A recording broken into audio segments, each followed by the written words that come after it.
You ready for a game, Dan? I love a good game. So this is the kind of game Mark will do with some of his tour pros, certainly at an event or certainly on a range. So I've been on many tour ranges, and the guys who are working with their coaches on hitting positions are generally the guys who are struggling at the moment. Does that make sense? Yeah. Like, and any of the tour coaches I've worked closely with often say to me, we kind of do nothing on a tour range. I'm there just in case they trip over to pick them up. Do you know what I mean? That you're not fixing them, you're just trying to make sure that they know they're brilliant. Yeah, you'll do the bigger fixes maybe in here. Let's give you an example of some of the things that Mark might do which could help you next time you go to the range. Just improve those skills, those skill sets that you need to get around a golf course. Because the trouble is, certainly in the UK, and I say in other parts of the world, we hit off flat mats, perfect lie every time. It's a bit easy sometimes to think, I hit the ball really good on the range and I can't take it to the course. This will kind of give you an idea of why that might be. Let's show you what we mean.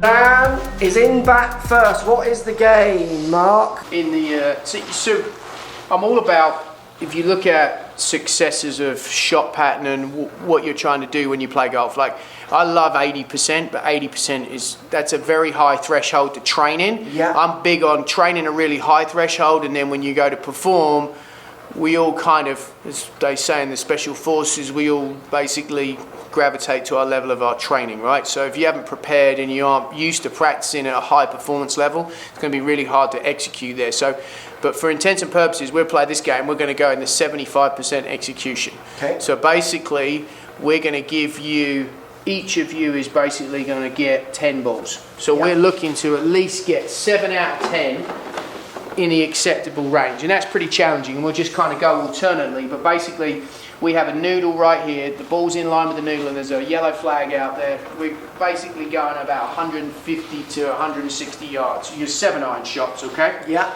So the goal here is we want some shot making. So I want you to be able to start a ball right of the noodle, finish basically right at the flag. I don't want it ever crossing, and then I want shots to start left of the noodle and then finish basically left of the flag. So you cut the ball and it moves back to the target, but it never crosses the target. And the goal, you know, when you have 10 balls, the nice thing is you're basically doing 5 with each, but you start to see a lot of times what your actual tendency is in terms of, hey, one of these shots is going to be easier for you. Yeah. And a lot of times it may not be the one you think it is. And the great thing about these games and these drills is you create feels of how you hit that shot, because there's actually a consequence to it. So for you two, it's going to be bragging rights, and like, I'm sure that there'll be some grief with that. But at the end of the day, if you can have some type of benchmarking for you as a player, then you also have something to go back to. But when you do drills like this, these performance type drills are a great transfer. They're like the bridge from practice to play, because what they allow you to do is to see, okay, wait a minute, I have a much easier time fading the ball than I do drawing it. Well, why the hell am I trying to hit draws? So as a player, I don't mind if you're one-dimensional trying to hit shots. You behind the lens, guys at home, girls, if you want to play better golf, you need to be able to do the same thing a lot. You trying to hit a fade, if you can only hit draws, you need to stick with the draw, but get better management of that. And this allows you to do that, where you need to aim, where you need to go, what does it feel like to make sure it curves but doesn't overcurve. And that is a lot more useful and a lot better time of your practice. So like here at the academy, players, we spend a lot of time here with our lessons, but most of the time is in structured practice, coaching players on, okay, well, what are you feeling here? And then journaling, writing that down so you have something to go back to so you can really help yourself. And so for you guys, 10 balls each, I'm looking for at least 7 out of the 10 to be in the acceptable range. And a lot of times this makes people realise that their ball control's not nearly as competent as they think. Go on, Dan, you're first. You hit 10. Right. So you want 5 draws that don't cross the line and 5 fades that don't cross the line. Amen. So You can choose. You choose what shape. You can choose what You shape. can hit 5 draws in a row. You can flick I'm between each one. I'm going to start with a 4, fade. 6, 8, yeah. And you can do your 10 balls in a row if you want. And here's one thing I tell everybody: 2, 4, 6, 8, 10, 12, 14, 16. That's 18. Here's what I would tell you. Full routine and actually doing what you do as you do this is way better. The big problem you get is you get rake and hit, rake and hit, rake and hit. In a perfect world, if we were really trying to duplicate what you do in a research project we're working on, is you have a treadmill. and you kind of figure out how fast you walk, and you've hit that shot, you've gone through your whole routine, you get on that treadmill and you walk the amount of distance that you probably would to a shot, and then you get off and you do the same again. So there's actually something that duplicates. And in a perfect world, you'd put your clubs on your back. Yeah. Unless you're a pro. Oh, I'm just saying that, like, practice like you're going to play. Yeah, 100%. And if you don't do that, golf's a game to be played. How on earth do you think that you're going to go out in the weekly Stapleford or monthly medal and actually shoot a good score? You're not going to do it. Yeah. So I do that with Fanula. So she's a new golfer, my daughter. I can get her in 7-iron drivers, repeating it, and then I go, she's hitting a driver, and I say, hit a 9-iron.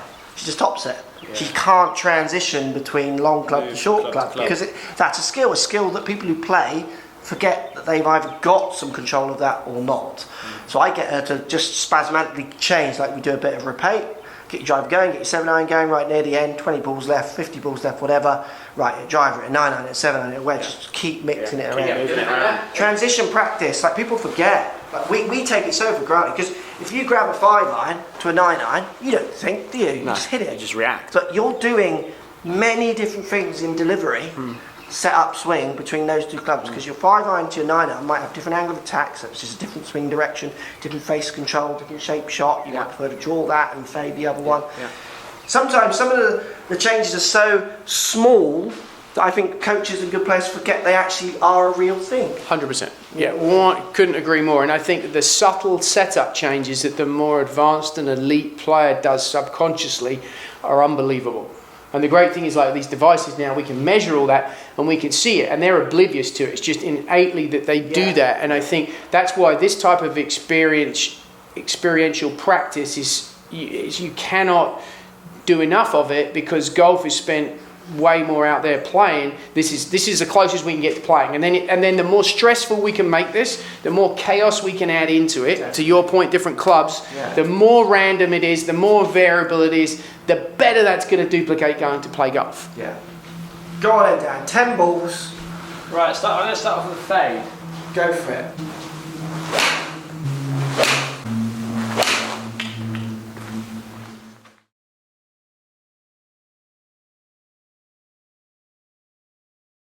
So what's interesting here is, so those were your fades, but not once did you, like, there wasn't really much routine, but you didn't really shift your stance line or adjust anything in response to the shot that you hit. So learning, like, a lot of times people need to use what they've done as a mechanism for them, or a stimulus to, like, adjust something. So 100%. It's one of those things where people, like, just rake and grab thinking they're going to get better, but they don't spend the time to actually learn and look and absorb what they've done. And so for you, some of those shots that were too far left, you couldn't get the face open enough, and then you did what everybody does, you went into the, like, push cut, like, where you move your body towards it, and now you've got the spin axis on the last two balls was positive, but not very much, but the others were negative. And so it's one of those things where if you could shift your stance line, you can play a push cut, no problem.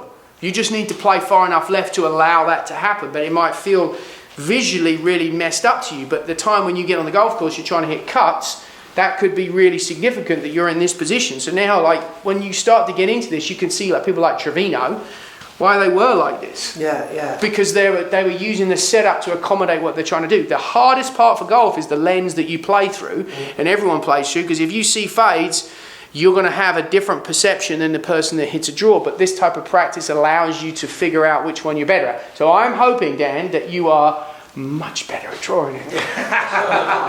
That's a little bit of halfway coaching there. You might have to, that doesn't seem fair to me, Dan, you know what I mean? This is a competition.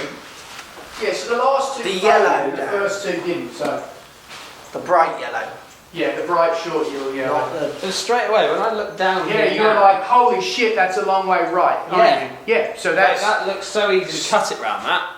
But that's because you stand side onto a golf ball. So the great learning Your eyes aren't on that line, are they? No, the great learning for a golf is that even when you're trying to draw the ball, whether you're left or right-handed, because this is going to be vice versa, it is amazing how much you actually need to orientate more to the right to start the ball to the right. The premise of this drill is always, as an external cue, people are like, wow, that thing is way far to the right. Well, it's really not, It's on the ball target line, exactly there. It's that you just don't have the awareness of that. So lots of times when people are struggling to draw the ball, say, I can't draw it, well, they just have no concept of how to shift the path to the right and the 100%. direction. So just by using this, it accomplishes it. So now, your job, adjust if you want to, ball position, alignment, to make that ball start right, but you're starting it right at the noodle and then onto the target line. This is your game here, right here. Yeah, he should be good at this. This is his wheelhouse. Oh, he's crossed the line. Oh, that's a pull up. Did that start right at that? Yeah, he did, yeah. Only just though. I could take that noodle out. Like noodle the noodle. It's in my noodle. Yeah. It's interesting though, it launched 4 degrees to the right. Yeah, Did yeah. it? If you think about it. Hey, Dan! Golf shot! He is a golfer.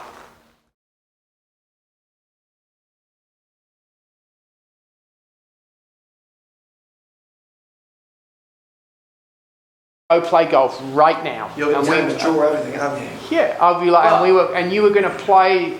You were playing for like score and predictability.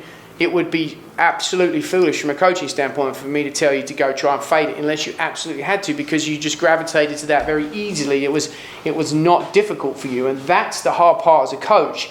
My job is to lead you. If I tell somebody now, automatically people, generally speaking, it leads to conflict. But I have to provide compelling examples of where you're getting hit in the head enough to be like, okay, this is what I need to do. Move out of the way of that. So for you there, I mean, all those shots, they're to the right. There was a couple of overdraws, which isn't great, but your balls all started to the right and they generally had the right shape and it didn't look like it was too difficult. That's what the learning there for you is that, hey, I need to work on my fade. I think you could be effective fading it if you got more open and you hit more push fades, because you obviously just don't have a hard time getting the path moving to the right. You just need to orientate your body far enough left to where you can accommodate that motion. So I could choose to draw or fade, whatever I want. Yeah, and if you want to, like, you could hit shots alternating. It's your choice entirely. For the data to make it easier, let's go.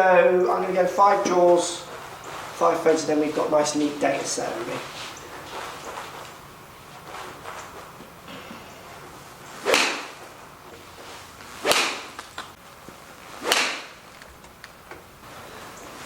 Oh, that's a fab.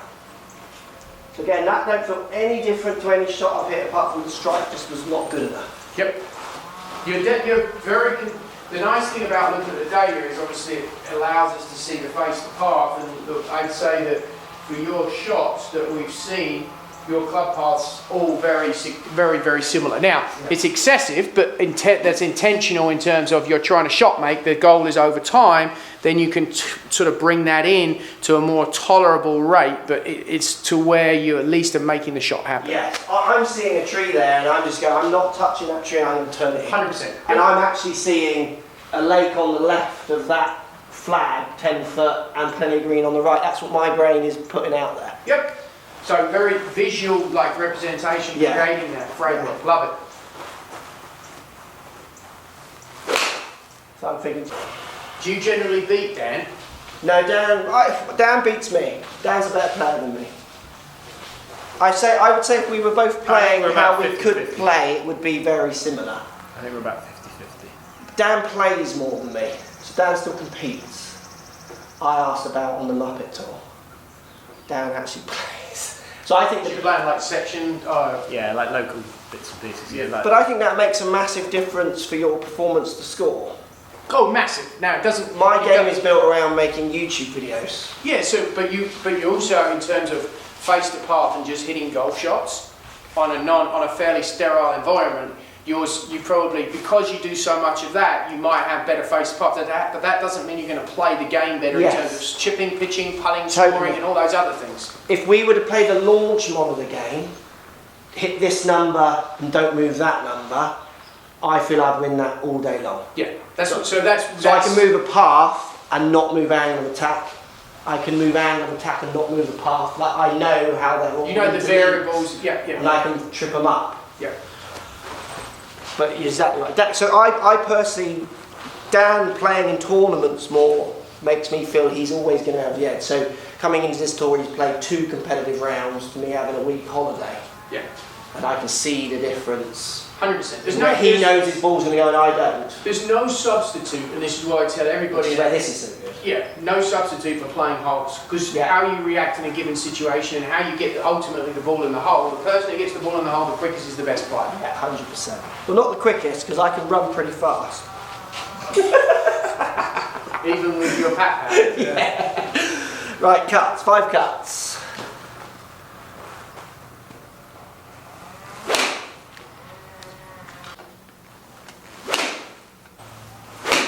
And how are you managing your face on these fades? So I'm literally doing classic feelings of hold offs with turn. Okay. Yeah. And this way felt more like that. Yep.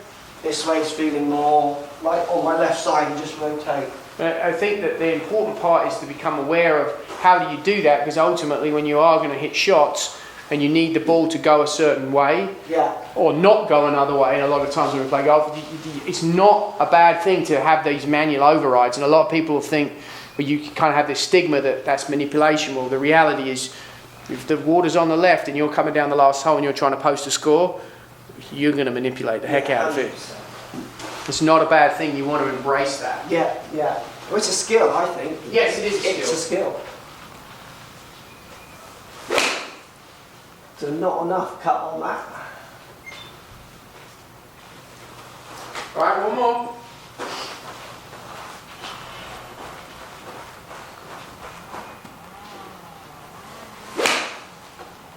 Stay left of that flag then. Yeah, that's good. Okay.